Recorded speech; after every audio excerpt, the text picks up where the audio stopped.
कंचन इब्राहिमपुर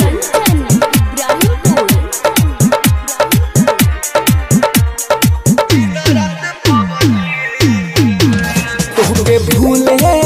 खातिर लबजी रे खेली दिन रात पबजी रे तोहके भूले खातिर लबजी रे खेली दिन रात पबजी रे ओखिया जागता निक न लागता ओखिया जागता निक न लागता अरे खाना रोटी सब्जी रे तोहके भूले खातिर लबजी रे खेली दिन रात पबजी रे तोहके भूले खातिर लबजी रे रोज खेलता नी पबजी रे अब कमला के छोड़बे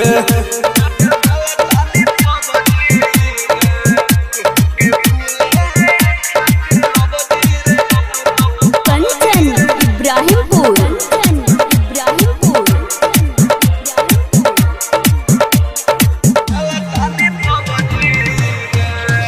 दिन भरवा घरवा छोड़ी रही बहरा रे हो प्यार कोई के धोखा दी होले जखम गहरा रे हो दिन भरवा घरवा छोड़ी रही बहरा रे हो प्यार कोई के धोखा दी होले जखम गहरा रे सुन तोरा चक्कर में पिटता रे बाबूजी रे तोहके भूले खातिर लबजी रे खेल दिन रात पबजी रे तोहके भूले खातिर लबजी रे खेल दिन रात पबजी रे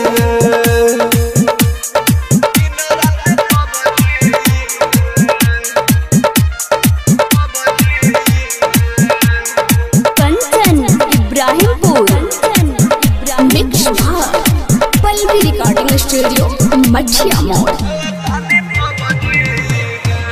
देह तो खुश सुननी बारे परमोद के संगवा रे होवा के देखू रोज पीले बिसकिया रमावा रे होते तो खुश सुननी बारे परमोद के संगवा रे होवा के देखू रोज पीले बिसकिया रमावा रे कहे अमर जितना ही माफ करी है रबजी रे